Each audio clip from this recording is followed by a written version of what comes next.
মহামুনি ভৃগু মুনি যজ্ঞ করছেন, স্বর্গ মর্ত পাতাল সবাইকে নেমন্তন্ন করেছেন।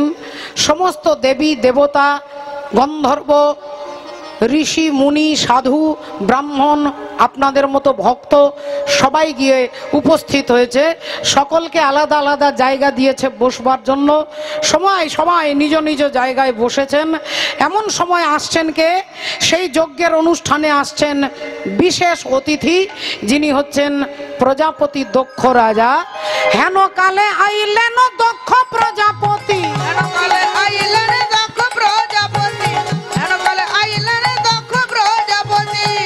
আর প্রজাপতি দক্ষ রাজা তিনি একটা ধর্মীয় অনুষ্ঠানে আসছে।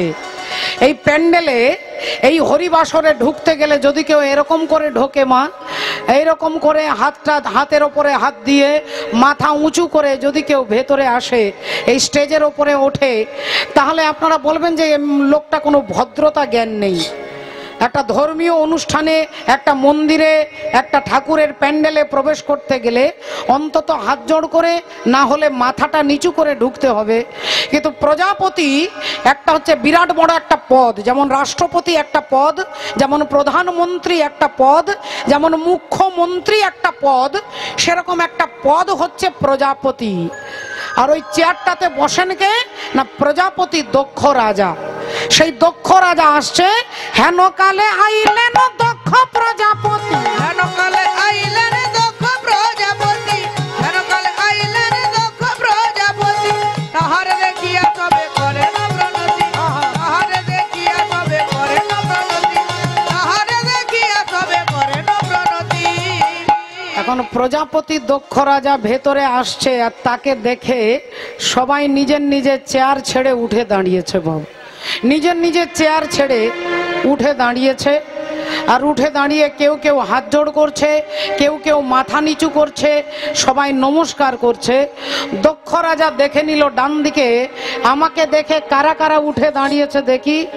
দেখলেন এদিকে সবাই উঠে দাঁড়িয়েছে। বাঁ দিকে দেখে বাঁ দিকেও সবাই উঠে দাঁড়িয়েছে, সামনেও সবাই দাঁড়িয়েছে, পেছনেও সকলে দাঁড়িয়েছে। তাহলে আমাকে দেখে সবাই নমস্কার করছে, আমাকে দেখে সবাই হাত জোড় করছে, আমাকে দেখে সবাই মাথা নিচু করছে। তো ডান দিকের কোণের দিকে তিনটে চেয়ারে তিনজন বসে আছে। তিনটে চেয়ারে তিনজন বসে আছে। ওরা কে আমাকে দেখতে হবে, তারপরে ওদের ওপরে কড়া ব্যবস্থা নেওয়া হবে।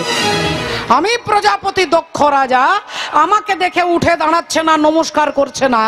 ওই তিনটে চেয়ারে কে বসে আছে এবার ভালো করে দেখি। আর যেই দেখতে গেলেন অমনি দেখলেন প্রথম চেয়ারেই বসে আছে আমার বাবা। আমার বাবা বসে আছে গো। দক্ষ রাজা বলছে, দক্ষ রাজার বাবা হচ্ছে সৃষ্টিকর্তা ব্রহ্মা।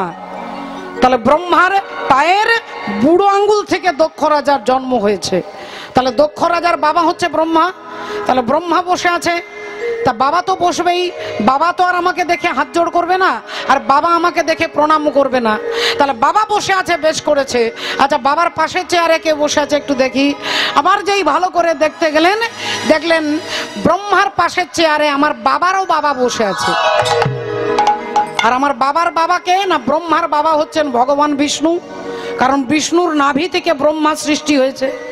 তাহলে বাবার বাবা মানে আমার দাদু বসে আছে। তাহলে আমার দাদু তো আর আমাকে দেখে নমস্কার করবে না। আচ্ছা ঠিক আছে, তাহলে দাদু বসে থাকুক। আচ্ছা, দাদুর পাশে চেয়ারে কে বসে আছে? আর যেই দেখতে গেলেন অমনি বেরিয়ে গেল মুখ দিয়ে গালিগালাজ। অভদ্র, অসভ্য, অশিক্ষিত, মূর্খ, বাঁদরের মতো চোখ, বাঘ ছাল পরে ঘুরে বেড়ায়, গায়ে ছাই ভস্য মাখে, ভূত প্রেতের সঙ্গ করে, শ্মশানে মশানে ঘুরে বেড়ায়। কথাটা কাকে বলছে মা বুঝতে পারছেন? হরি বল। হ্যাঁ, শিব ঠাকুরকে। যেই শিব ঠাকুরকে বলছে অভদ্র, অসভ্য, পড়াশোনা জানে না, গাধা, একটা মূর্খ, শিব ঠাকুর এই কানে শুনছেন আর এই কান দিয়ে বার করে দিচ্ছেন। তিনি এই কানে শুনছেন, এই কান দিয়ে বার করে দিচ্ছেন। তার কিছু যায় আসে না। তাকে কেউ ভালো বললেও আনন্দ নয়, আর তাকে কেউ মন্দ বললেও দুঃখ নয়। তাই তিনি একান দিয়ে শুনে একান দিয়ে বার করে দিচ্ছেন। কিন্তু শিব ঠাকুরের যারা ভক্ত তারা কি ছেড়ে দেবে? তারা বললেন, এই যে কি বলছেন আপনি, মুখ সামলে কথা বলবেন। আমাদের মালিক বাবা ভোলেনাথ স্বর্গমর্ত পাতালে এত বড় তত্ত্ব সম্রাট কেউ নেই। তিনি হচ্ছেন তত্ত্বের সম্রাট, আর আপনি তাকে বলছেন মূর্খ। যিনি হচ্ছে পণ্ডিত শিরোমণি, আপনি তাকে বলছেন গাধা। যার থেকে সকলে ভদ্রতা শেখে তাকে বলছেন অভদ্র। যেই এ কথা বলেছে ভৃগু মুনি চিৎকার করতে করতে আসে, এই যে এই চুপ করো, চুপ করো, একবারে ঝামেলা করবে না, চুপ করো, চুপ করো। বলছি তোমরা কি জানো না যে দক্ষ রাজা হচ্ছে শ্বশুর মশাই আর জামাই হচ্ছে শিব ঠাকুর। দক্ষ রাজার মেয়ের সঙ্গে দক্ষ রাজার মেয়েই হচ্ছে সতী। তাহলে সতীর সঙ্গে ভোলেনাথের বিয়ে হয়েছে, তাহলে জামাই আর শ্বশুর। তাহলে জামাই আর শ্বশুরের কথা হচ্ছে, মাঝখানে তোমরা কেন নাক গলাচ্ছ? আমি ভৃগুমুনি এই পইতে হাতে নিয়ে অভিশাপ দিচ্ছি, তোমরা শিব ঠাকুরের দলের লোক সব পাষণ্ডী হয়ে যাবে। শিব ঠাকুরের ভক্তরা বললেন, আচ্ছা তাহলে ভুলটা করছেন উনি, আর আপনি আমাদেরকে অভিশাপ দিচ্ছেন। তাহলে আমরাও শিব ঠাকুরের ভক্ত, আপনি ভৃগুমুনি ব্রাহ্মণ হতে পারেন। আমরা আজকে আপনাকে অভিশাপ দিচ্ছি, আজ থেকে ব্রাহ্মণ হবে লক্ষ টাকার ভিখারি। আজকে ব্রাহ্মণ আজ থেকে লক্ষ টাকার ভিখারি হবে। ভোলেনাথ দেখলেন এখানে অবস্থা খারাপ, এখানে চতুর্থ করোনার ঢেউ চলে এসেছে, এখানে আবার করোনা হয়ে গেছে, দরকার নেই, এখানে থাকা যাবে না। ভোলেনাথ ওখান থেকে সোজা বেরিয়ে চলে যাচ্ছে। আর ভোলেনাথ বেরিয়ে চলে যাচ্ছে, হরিনাম গাইতে গাইতে যাচ্ছে, ভগবানের নাম গাইতে গাইতে যাচ্ছেন, রাধে রাধে। তার কোনো দুঃখ নেই বাবা, তাকে যে এতগুলো কথা বলেছে, সে ভগবানের নাম করতে করতে যাচ্ছে। তেরে মর্জি কা ও তেরে মর্জি কা मैं हूँ गुलाम ओ मेरे अलबेले राम तेरे मर्जी का उलू धोने मर्जी का मैं हूँ गुलाम मेरे अलबेले राम।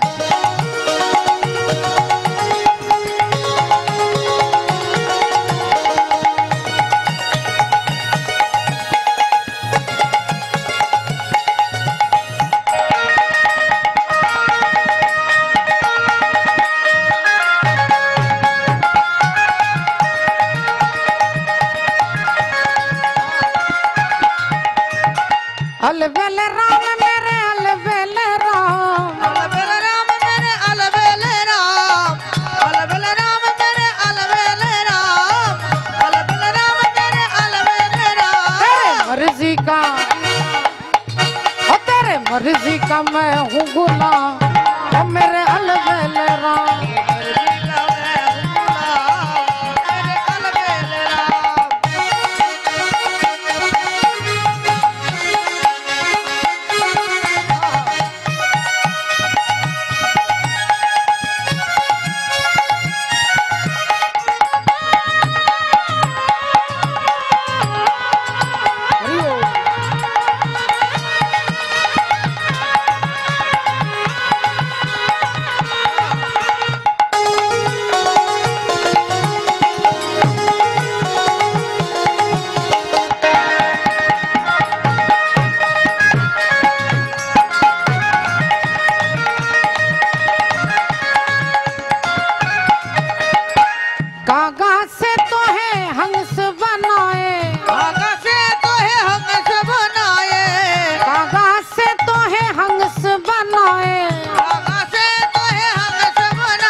मिट जाए और रन की नाम मेरे अलबेले राम।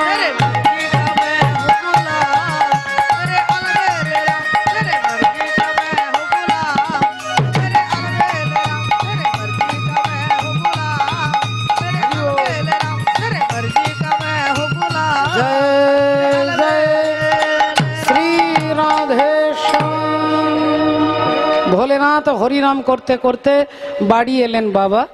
বাড়ি এসে ভাবলেন আজকে তো একটা নেমন্তন্ন আছে, ঋষি অগস্ত্যের আশ্রমে কীর্তন শোনার নেমন্তন্ন, আমাকে তো যেতে হবে। তাই ভোলেনাথ যেই তিনি কীর্তন শুনতে যাবার জন্য একটু এগিয়েছে, অমনি মা সতী তার সামনে দাঁড়িয়ে বলছে, স্বামী বলি আমিও তোমার সঙ্গে যাব। আমিও তোমার সঙ্গে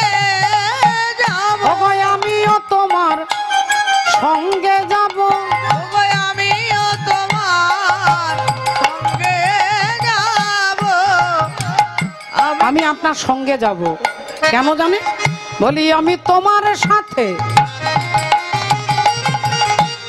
হরি নাম শুনিব, আমিও তোমার সঙ্গে যাব, আমি তোমার সাথে হরি নাম শুনিব, আমিও তোমার সঙ্গে যাব, আমি তোমার সাথে হরি নাম শুনিব, আমিও তোমার সঙ্গে যাব, তোমার সাথে নাম শুনিব, হরি হরি বলে কাঁদবো, তোমার সাথে নাম শুনিব, আমিও তোমার সঙ্গে যাব। তাই স্বামী আমি আপনার সঙ্গে যাব। বাবা ভোলেনাথ বললেন আমি কোথায় যাচ্ছি তুমি জানো? বলেন হ্যাঁ, আপনি মনে হচ্ছে কীর্তন শুনতে যাচ্ছেন। বলে তাহলে না, আমি আপনার সঙ্গে যাব। তা তুমি যে আমার সঙ্গে গোটা রাত্রি কীর্তন বসে বসে শুনতে পারবে? বলে হ্যাঁ পারবো। কীর্তন শুনতে পারবে? বলে হ্যাঁ পারবো। বেশ, তাহলে চলো দুজনেই যাই। ষাঁড়ের ওপরে চেপে অগস্ত্য ঋষির আশ্রমে যাচ্ছেন। কোথায় কৈলাস আর কোথায় মহারাষ্ট্র? কৈলাস থেকে যাচ্ছেন মহারাষ্ট্রে কীর্তন শুনতে বাবা। ষাঁড়ের পিঠে চেপে ওপর দিয়ে উড়তে উড়তে রাধে রাধে অগস্ত্য ঋষির আশ্রমে গিয়ে সারা রাত্রি কীর্তন শুনেছে। সকালবেলায় আবার বাবা ভোলেনাথ মা সতী আবার নিজের বাড়ি ফিরে আসছে ষাঁড়ের পিঠে চেপে। এই যেভাবে গিয়েছিল সেইভাবেই ফিরে আসছে। এমন সময় মা সতী শিব ঠাকুরের কাঁধে হাত দিয়ে বলছে, স্বামী এই দেখুন দেখুন দেখুন দেখুন না। বাবা ভোলেনাথ ডান দিকে বাঁ দিকে তাকাচ্ছে। বললেন না না না, নিচের দিকে দেখুন, নিচে দেখুন। আর নিচের দিকে তাকিয়ে দেখছে ভগবান রামচন্দ্র একটা গাছকে জড়িয়ে ধরে কাঁদছেন। বাবা গাছকে জড়িয়ে ধরে কাঁদছে আর বলছে, ওরে বৃক্ষ, আজ সকাল থেকে আমি আমার সীতাকে খুঁজে পাচ্ছি না, আমার সীতাকে খুঁজে পাচ্ছি না, আমি সীতাকে খুঁজে পাচ্ছি না। তুই তো অনেক উঁচু, অনেক লম্বা, তুই আমার সীতাকে দেখেছিস? বল না। ওরে বৃক্ষ, তুই আমার সীতাকে দেখেছিস? বৃক্ষ দাঁড়িয়ে দাঁড়িয়ে যেন, গাছটাও যেন কাঁদছে, রামচন্দ্র কাঁদছে দেখে। এমন সময় একটা হাতিকে দেখতে পেয়েছে। আর রামচন্দ্র গিয়ে হাতির সুরটা জড়িয়ে ধরে বলছে, ওরে হস্তি, তুই তো অনেক বড় প্রাণী, তুই কি দেখেছিস আমার সীতাকে? এই রাস্তা দিয়ে যেতে দেখেছিস? হাতিটা যেন মাথা নেড়ে বলছে, ঠাকুর আমি দেখিনি দয়াময়। এমন সময় একটা পাখি উড়ে যাচ্ছে। ওই পাখিটাকে দেখে রামচন্দ্র হাত জোড় করে বলছে, ওরে পক্ষী, একটু দাঁড়া, একটু দাঁড়া, তুই তো নীল আকাশে উড়ে যেতে পারিস, অনেক দূর পর্যন্ত দেখতে পাস, তুই কি আমার সীতাকে দেখতে পাচ্ছিস? বল না। আমি না আমার সীতাকে খুঁজে পাচ্ছি না, আমার সীতাকে খুঁজে পাচ্ছি না, তুই কি দেখেছিস? রামচন্দ্র হাহাকার করে সীতার জন্য কাঁদছেন। আর বাবা ভোলেনাথ আর মা পার্বতী সতী গোটা রাত্রি রামায়ণ শুনেছেন।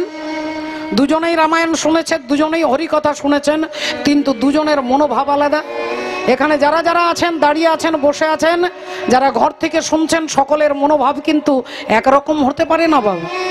কারোর প্রসাদ সেবা করতে ভালো লেগেছে, কারোর একটু নুন লাগবে, কারোর একটু নুন কম হয়ে গেছে, হতে পারে। দুজনেই কীর্তন শুনেছে, ভোলেনাথ হাতে তালি দিচ্ছে, রামচন্দ্র কাঁদছে আর ভোলেনাথ হাতে তালি দিয়ে বলছে, বাহ বাহ বাহ বাহ, ঠাকুর তোমার অভিনয়টা খুব ভালো হচ্ছে, তোমার অ্যাক্টিংটা খুব ভালো হচ্ছে। শিব ঠাকুর হাতে তালি দিয়ে হাসছে, কারণ বাবা ভোলেনাথ হচ্ছে স্বর্গমর্ত পাতালের সর্বশ্রেষ্ঠ তত্ত্ব সম্রাট। শিব ঠাকুর জানে যে সীতা দেবীকে রাবণ রাজা হরণ করে নিয়ে গেছে, তুলে নিয়ে গেছে, রামচন্দ্র গাছকে জিজ্ঞাসা করছে, আমার সীতাকে দেখেছিস? রামচন্দ্র জানে না যে ওনার সীতাকে রাবণ রাজা তুলে নিয়ে গেছে। বাবা ভোলেনাথ জানে যে রাবণ সীতা মাকে তুলে নিয়ে গেছে শুধুমাত্র রামচন্দ্রের পারমিশনে নিয়ে গেছে। হরি হরি বল। রামচন্দ্রের অনুমতি ছাড়া রাবণের ঠাকুর দাদার ক্ষমতা নেই সীতা দেবীকে হরণ করে নিয়ে যাবে। যখন রামচন্দ্র মা সীতার বিয়ে হলো, শ্বশুর বাড়ি এলেন সীতা দেবী। 3 দিন শ্বশুর বাড়িতে জল খায়নি, 1 গ্লাস জল গ্রহণ করেননি। সবাই জিজ্ঞাসা করছে, বৌমা কিছু খাচ্ছে না কেন, বৌমা কিছু খাচ্ছে না কেন? এমন সময় রাজা দশরথ বলছেন, বৌমা শুনলাম আমার ঘরে তুমি এক ফোঁটা জল খাচ্ছ না কেন মা? মা সীতা বললেন, বাবা আপনি একজন ব্রাহ্মণকে বধ করেছেন, আপনি অপরাধী, আর এই অপরাধীর রাজ্যে আমি জলগ্রহণ করতে পারবো না। বললেন, আমি ব্রাহ্মণ বধ করেছি? বললেন, হ্যাঁ। আপনি মনে করে দেখুন, আপনি গিয়েছিলেন মৃগয়া করতে, আর এদিকে জঙ্গলে অন্ধমুনির ছেলে সিন্ধু, তার বাবা অন্ধ, মা অন্ধ, অন্ধ বাবা মায়ের জন্য কলসি করে জল আনতে গিয়েছিলেন। আর যেই জলটা নেবে বলে কলসিটা জলে ডুবিয়েছে, একটা শূন্য কলসিতে জল ঢুকলে একটা শব্দ হয়, আর সেই শব্দটা শুনে রাজা দশরথ হরিণ মনে করে শব্দ ভেদি বানটা ছড়ে দিয়ে, আর বানটা গিয়ে সোজা লাগলো অন্ধমুনির পুত্র সিন্ধুর বুকে। চিৎকার করে উঠলেন, বাবা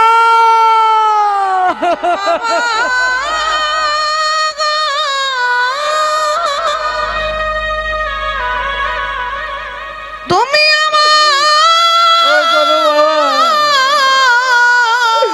তুমি আমায় ক্ষমা করো বাবা, আমি এ জন্মে তোমাকে জল দিতে পারলাম না বাবা, এই জন্মে তোমাকে আমি জল দিতে পারলাম না। জল দিতে রাজা দশরথ ছুটে এসে দেখছে হরিণ নয়, অন্ধমুনির পুত্র সিন্ধুর বুকে তীরটা এখনো বিঁধে রয়েছে। সঙ্গে সঙ্গে রাজা দশরথ কোলে তুলে নিলেন, আর মরবার আগে সিন্ধু বলে গেলেন যে আমার বাবা অন্ধ, দেখতে পায় না, আপনি একটু জল দিয়ে আসুন। সিন্ধু মারা গেল, রাজা দশরথ ওই কলসি করে অন্ধমুনির জন্য জল নিয়ে এলেন। অন্ধমুনি বুঝতে পারলেন না, বললেন, কে আপনি? আপনি আমার পুত্র হতে পারেন না, আমার পুত্রের গায়ের গন্ধ আমি চিনি। আপনি কে? বললেন, আমি অযোধ্যার রাজা দশরথ। আমার ছেলে কোথায়? আপনার ছেলেকে আমি হরিণ মনে করে শব্দভেদী বানের দ্বারা হত্যা করেছি। অন্ধমুনি ছটপট করে মারা যাবে, মরবার আগে বললেন, হে রাজা দশরথ, যে পুত্র শোক তুমি আমাকে দিলে, একদিন এই পুত্র শোকে আমার মতো তোমারও মৃত্যু হবে। সেই কথা আজকে সীতা দেবী মনে করিয়ে দিচ্ছে। বলি, সেই দিনের কথা মনে হইল, দিনের কথা মনে হইল, সেই দিনের কথা মনে হইল, সেই দিনের কথা মনে হইল, ও যে দশরথের প্রাণে ব্যথা হলো, সেই দিনের কথা মনে হইল, দশরথে দেখা গেল, দিনের কথা মনে হল, দশরথে দেখা গেল, সেই দিনের কথা মনে হল, নিতাই গৌর সীতারামতা প্রমানন্দে। কথা মনে হলো, হরি হরি হরি বলো, সেই দিনের কথা মনে হলো। মাননীয় ভক্তমণ্ডলী, ভক্তিমতী মায়েরা, রাজা দশরথের মনে পড়ে গেছে। তখন সীতা দেবীকে বলছে, তাহলে মা, যে অপরাধ আমি করেছি, অপরাধ থেকে মুক্ত হব কি করে? সীতা দেবী বললেন, বাবা আপনি আপনার বাড়িতে এমন একজন ব্রাহ্মণকে সেবা দেবেন, যে ব্রাহ্মণ আজও পর্যন্ত কারোর ঘরে এক গ্লাস জল গ্রহণ করেননি, যে ব্রাহ্মণ 4টে বেদকে মুখস্থ করেছে, এরকম বেদজ্ঞ ব্রাহ্মণকে এনে আপনার বাড়িতে সেবা দিলে তবে আপনি অপরাধ থেকে মুক্ত হবেন। দশরথ বললেন, মা এরকম ব্রাহ্মণ কোথায় পাবো? স্বর্গমর্ত পাতালে কোথাও তো নেই।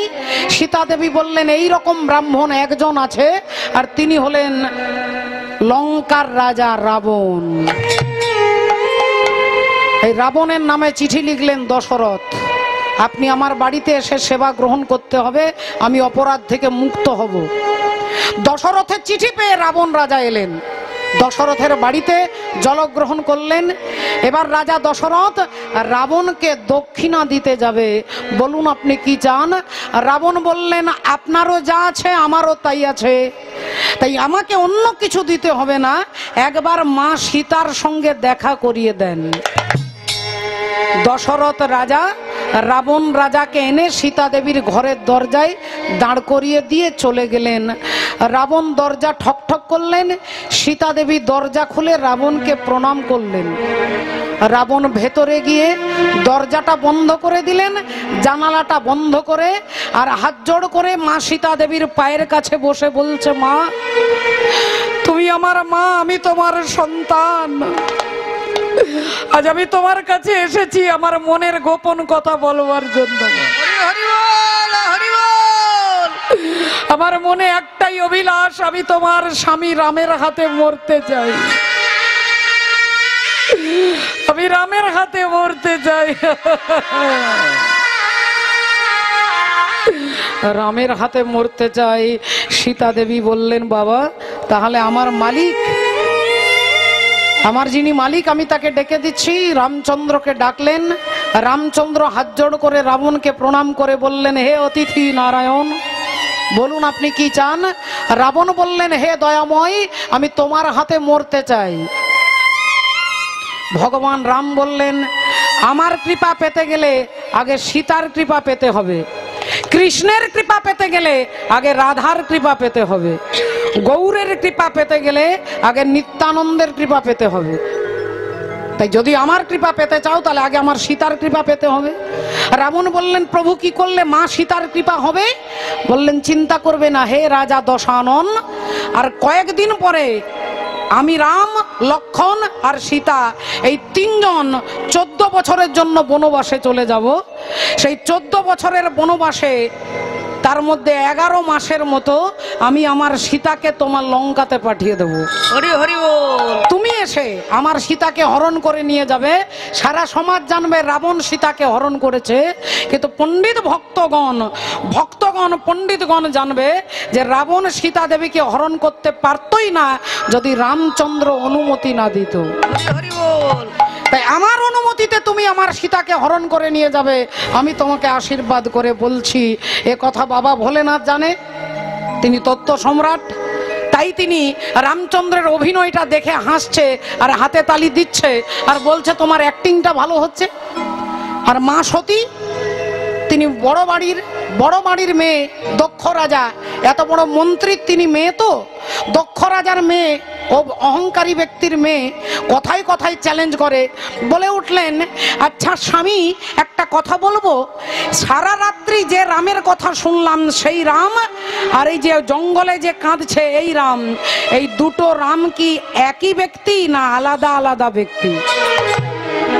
শিব ঠাকুর বললেন, যে রামের কথা আমরা শুনেছি সেই রাম, আর জঙ্গলে যিনি কাঁদছেন এই রাম একজনই ব্যক্তি। বললেন, অসম্ভব, রাম ভগবান হতেই পারে না। ভগবান যিনি হবে তিনি কি জানবে না যে তার সীতাকে রাবণ তুলে নিয়ে গেছে? যদি রামচন্দ্র জানে তাহলে গাছকে জিজ্ঞাসা করছে কেন? যদি রামচন্দ্র জানে তাহলে পাখিকে জিজ্ঞাসা করছে কেন? তাহলে নিশ্চয়ই রামচন্দ্র অন্তর্যামী নয়। আর অন্তর্যামী নয় বলেই বারবার বলছে, আমার সীতা কোথায়, সীতা কোথায়? তাই আমি চ্যালেঞ্জ করে বলছি, ভগবান রাম যে ভগবান নয় আমি তা প্রমাণ করে দেব। হরি হরি বল। আমি তোমার রামের কান্না বন্ধ করে দেব, আমি প্রমাণ করে দেব। শিব ঠাকুর বলছে, সতী ভগবানের সঙ্গে চ্যালেঞ্জ করতে যাবে না। কিন্তু কোনো কথা না শুনে সতী বললেন, দেখো আমি এক্ষুনি তোমার রামের কান্না বন্ধ করে দিচ্ছি। এই বলে সতী তিনি সীতা সাজলেন। মা সতী সাজলেন সীতা। মা সতী সীতা সেজেছে, সীতার মতো চুল, সীতার মতো রং, সীতার মতো ঢং, সবকিছু সীতার মতো সেজে। আর রামচন্দ্র যেখানে কান্নাকাটি করছিল, মা সতী গিয়ে তার সামনে দাঁড়িয়ে বলছে, বলি এই তো আমি এসে গেছি, এই তো আমি এসে গেছি, এই তো আমি এসে গেছি, এই তো আমি এসে গেছি, আর কাঁদিতে হবে না গো, এই তো আমি এসে গেছি, আর কাঁদিতে হবে না গো, এই তো আমি এসে গেছি, আর কাঁদিতে হবে না গো, হাসিতা হাসিতা বলে, আর কাঁদিতে হবে না গো, হাসিতা হাসিতা বলে, আর কাঁদিতে হবে না গো, এই তো আমি এসে গেছি। একবারে কাঁদবেন না। রামচন্দ্রকে বলছেন, মা সতী সীতা সেজে নিয়েছে, আর সীতা সেজে রামচন্দ্রকে বলছে, আপনি কাঁদবেন না, আমি আপনার সীতা, আমি আপনার সীতা, আমি চলে এসেছি, আর আপনি কাঁদবেন না। আমি আপনাকে পরীক্ষা করছিলাম আপনি আমাকে কতটা ভালোবাসেন। আমি একটু গাছের আড়ালে লুকিয়েছিলাম, আপনি পাখিকে জিজ্ঞাসা করছেন, হাতিকে জিজ্ঞাসা করছেন, আমার খুব ভালো লেগেছে। আপনি আমাকে সত্যিই ভালোবাসেন, আর কাঁদবেন না, এই আমি চলে এসেছি। এই বলে যেই রামচন্দ্রের সামনে দাঁড়িয়েছে, অমনি ভগবান রামচন্দ্র দুহাত দিয়ে চোখের জলটাকে মুছে নিচ্ছেন। আর দুহাত দিয়ে চোখের জলটা যখন মুছে নিচ্ছেন, মা সতী ভাবছে তাহলে আমি চ্যালেঞ্জে জিতে গেছি। আমার স্বামীর সঙ্গে যে চ্যালেঞ্জ করেছিলাম তোমার রামের কান্না আমি বন্ধ করে দেব, তাহলে আমি চ্যালেঞ্জে জিতে গেছি, এটা সতী মনে মনে ভাবছে। আর বাবা হরি বল, প্রভু রামচন্দ্র দুহাত দিয়ে চোখের জলটাকে মুছে নিয়ে আর হাত জোড় করে বলছেন, মা তুমি আমার প্রণাম নাও, তোমার স্বামী ভোলেনাথ ভালো আছে তো? ও মা, তোমার স্বামী ভোলেনাথ ভালো আছে তো?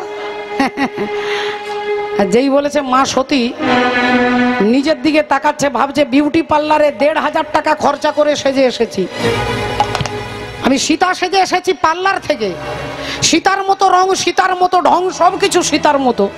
আর ইনি আমাকে দেখেই বলছে আপনার স্বামী ভোলেনাথ ভালো আছে তো? তাহলে কি ব্যাপারটা হলো, কোথায় ভুল রয়ে গেল? তখনই চমকে গিয়ে বলছে মানে বলছি আপনি কি করে জানলেন যে আমি আপনার সীতা নই? রামচন্দ্র বললেন, মা ও মা, যিনি আমার সীতা তিনি আমার পেছনে দাঁড়ায়। তুমি কেমন সীতা মা যে রামের আগের দিকে দাঁড়িয়ে আছো?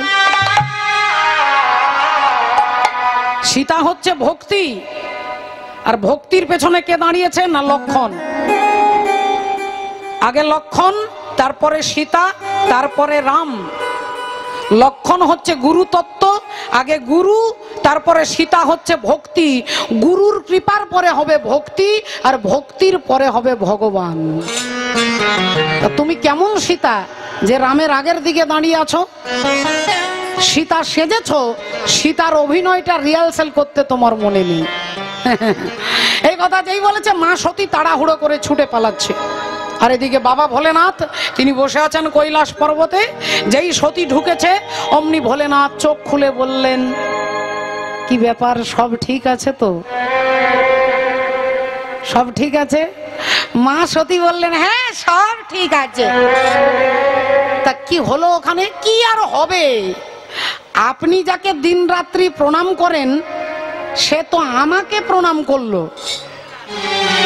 আপনি যাকে প্রণাম করেন সে আমাকে প্রণাম করলো। বলে তারপর কি হলো? বলে তারপর আর কি হবে, আমি তাড়াতাড়ি আপনার কাছে চলে এলাম। এই বলে দিয়ে মা সতী শিব ঠাকুরের বাম দিকে বসতে যাবে, আর বাবা ভোলেনাথ বাম দিকের আসনটাকে চেঞ্জ করে ডান দিকে করে দিয়েছে। প্রতিদিন বাঁ দিকে বসে, স্বামীর বাঁ দিকে স্ত্রী বসবে, এটাই নিয়ম। বাঁ দিকে যেই বসতে যাবে, ভোলেনাথ আসনটাকে চেঞ্জ করে ডান দিকে করে দিয়েছেন। ও গো ঝিয়ের পেটে মায়ের জন্ম, বলি তোমরা ভেবে করবে কি? ওই চাঁদের গায়ে চাঁদ লেগেছে, তোমরা ভেবে করবে কি? চাঁদের গায়ে চাঁদ লেগেছে, তোমরা ভেবে করবে কি? তাদের গায়ে চাঁদ লেগেছে। ও গো ঝিয়ের পেটে মায়ের জন্ম, ঝিয়ের পেটে মায়ের জন্ম, তোমরা ভেবে করবে কি? তাদের গায়ে চাঁদ লেগেছে, তোমরা ভেবে করবে কি? চাঁদের গায়ে চাঁদ লেগেছে, চাঁদের গায়ে চাঁদ লেগেছে। বলি 6 মাসের এক কন্যা ছিল, আর 9 মাসে তার গর্ভ হলো গো।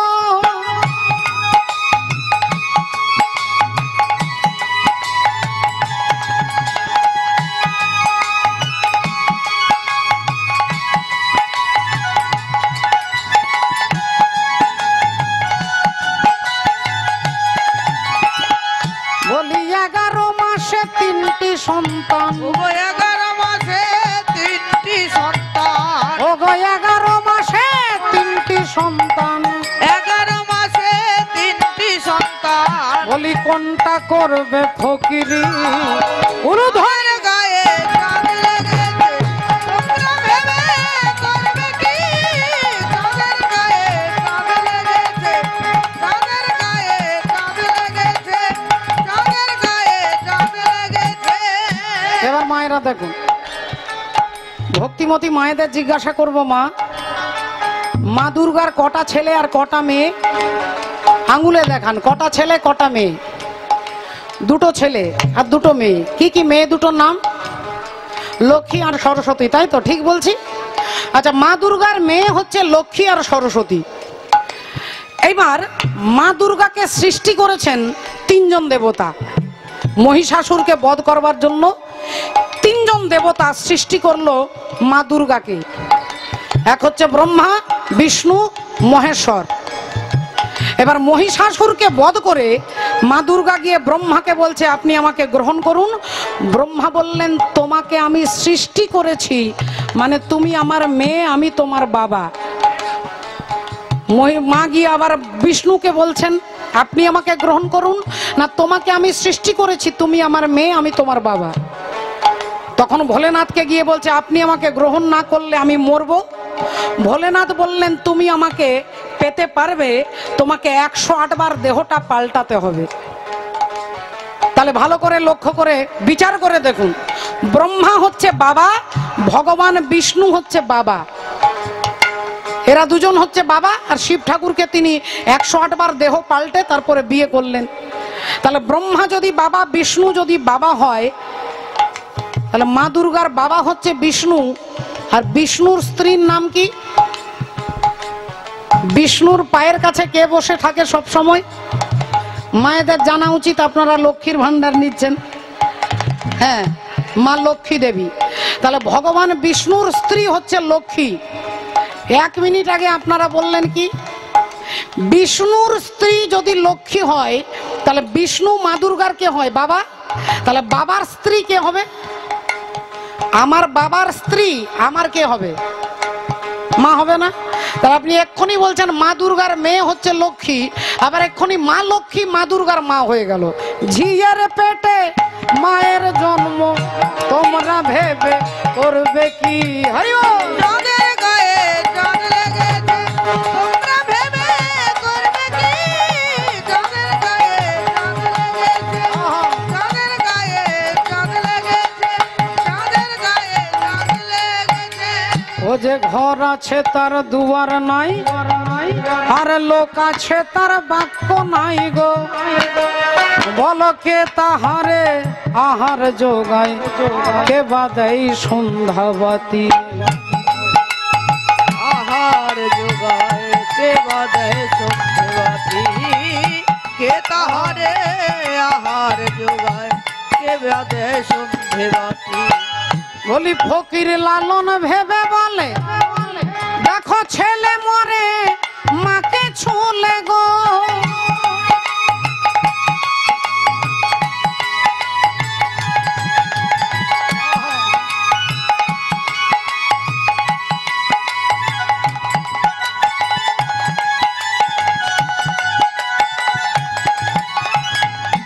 ছেলে মাকে ছুঁয়ে দিলে মরে যায়, অথচ মায়ের কোলেই ছেলে থাকে। মায়ের কোলে ছেলে খায়, মায়ের কোলে ছেলে হিসি করে, ঘুমোয়। অথচ এখানে বলছে ছেলে মরে মাকে ছুলে। তা সেই মাকে আর সেই ছেলেকে না, মা হচ্ছে সমুদ্র আর ছেলে হচ্ছে নুন। সমুদ্র থেকে নুন সৃষ্টি হয়, তাহলে সমুদ্রের গর্ভ থেকে যে নুনের সৃষ্টি হলো, এই 1 মুঠো নুন সমুদ্রের জলে ফেলে দিলে বলে হরিবোল হয়ে যাবে। হরি হরি বল। বলি এই কয় কথার তত্ত্ব নইলে, এই কয় কথার তত্ত্ব নইলে, ও গো এই কয় কথার তত্ত্ব নইলে, কার